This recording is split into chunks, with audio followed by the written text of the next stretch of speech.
मराठा नेते मनोज जरांगेंनी सरकारचं कौतुक केलंय। सरकार कुठे ना कुठे विश्वास ठेवावा लागतो असं म्हणत त्यांनी फडणवीस आणि शिंदेंची स्तुती केली। मी आजही काही मागण्या केल्या असून त्या लगेच पूर्ण करण्याकरता सरकार कामाला लागले असं जरांगे म्हणाले। जरांगेंनी सरकारचं कौतुक केलंय। मी काही मागण्या मांडल्या होत्या आणि त्या लगेचच पूर्ण करण्याच्या कामाला सरकार लागले असं जरांगे म्हणाले आणि थोडा विश्वास ठेवावा असं वागायला लागलंय सरकार असं जरांगे म्हणाले।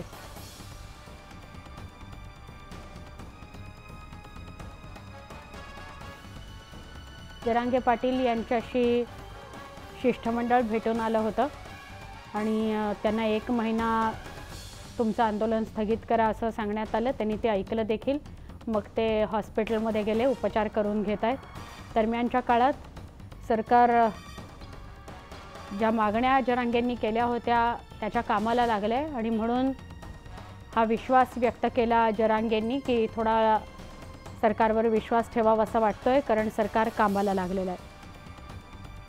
शंभूराज देसाई हे भेटून आलेले होते मनोज जरांगेंना। संदीपान भुमरे पण त्यांच्याबरोबर होते आणि राणा जगजीत सिंग पण होते आणि हे तिघही जण भेटून गेल्यानंतर अहवाल सादर करण्यात आला शंभूराज देसाईंकडून मंत्रिमंडळ बैठकीत।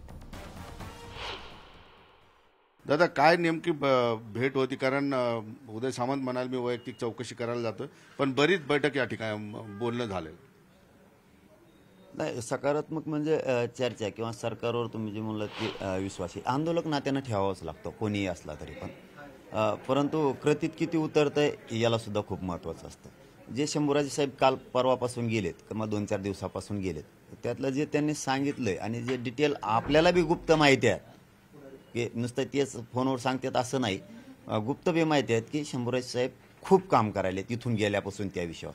म्हणजे त्यांनी केसेसच्या बद्दलची भरपूर माहिती राज्यातून मागवली, घेतली सुद्धा आत्तापर्यंत, असं ते आत्ताही बोलले आणि तशी आम्हाला सुद्धा बाहेरून बी माहिती मिळतीचे। त्यांनी हैदराबादच्या गॅजेटबद्दलचा विषय घेतला, तेही काम ते करायला लागले। नोंदी शोधायच्या कामाला त्यांनी शिंदे समितीला सांगितले असं ते म्हणले आणि ते दिसून पण येतं। व्हॅलिडिटीचा विषय खूप मोठा झाला, कारण आमचे पोरं आता ॲडमिशन घ्यायलेत, नीटचे निकाल लागलेत, अनेक अडचणी त्यांच्या पुढे होत्या, तर ते तातडीनं मार्गे लावासाठी एकट्या सूचना त्यांनी त्या केल्या। मग ते हे महत्त्वाचे काम होते आणि इतक्या दस्तऐवज या राज्यात की मराठा कुणबी असलेला काही अधिकारी जाणून बुजून शोधित नाहीत, काही अधिकारी असून सांगत नाहीत, काही ऑफिसला अभ्यासकच नाहीत आणि काही ठिकाणी मनुष्यबळच नाही। ह्या ज्या 8-9 गोष्टीचा मिलाप करणं गरजेचं आहे। याच्यावर मात्र प्रचंड ताकदीनं फोकस शंभूराजे साहेब करायला लागलेत असं आजच्या बोलण्यावर लक्षात आलं, कालच्या बैठकांवर सुद्धा लक्षात आलं। म्हणजे काय बाजू घेतोय असं नाही, करायला लागलेत, मी करायलाच लागले म्हणतो, पुढचा कुणी बी असला नाही करायला लागलं म्हणलं मी नाहीच म्हणत असतो। तुम्ही विविध समित्यांची मुदतवाढ मागितलेली आहे, ती नेमकं कोणत्या समितीची का वाटते तुम्हाला त्यांना वाढ दिली पाहिजे? शिंदे साहेबाचे समितीचे वाढ देणं गरजेचं आहे, जेणेकरून इतका मोठा ह्या नोंदीचा खजाना आहे। हैदराबादच्या गॅजेट्सचं दुसरे काही दस्तऐवज असे आहेत उर्दूमध्ये, फारसीमध्ये, मोडी लिपीमध्ये, शेतसाऱ्याच्या याच्यात, पीक पाणी अहवालात 33-34 नंबरमध्ये, 14 नंबरमध्ये, सारा अभिलेखमध्ये, हे जे पूर्वीचे जे जन्म मृत्यूचे दाखले होते त्यावरती, सब रजिस्टरमध्ये हे जे विषय आहेत ना, हे मराठ्यांना न्याय देणारे, नोंदी सापडणारे विषय पूर्वीच्या भाषेतले। त्यामुळे शिंदे समितीला वाढ देणं अत्यंत गरजेचं आहे। आंदोलक मानल्याच्या नंतर त्याला शेवटी मान्य करावं लागेल, विश्वास ठेवावा लागणार। विश्वास नाही ठेवला तर यशस्वी कसं होईल? आणि आंदोलन करताना आपल्याकडे काही चाणक्य नीती असलं पाहिजे। पुढचा जर चतुर असला तर आपण महाचतुर असलं पाहिजे, आपल्याला डाव टाकायचे कळले पाहिजे, कसे टाकायचे। म्हणून हे आंदोलन चालवताना काही वेळेस वेळ देणं, काही वेळेस ही करणं, परंतु विश्वास ठेवणं गरजेचं आहे। त्याशिवाय माझ्या जातीचं कल्याण नाही होणार।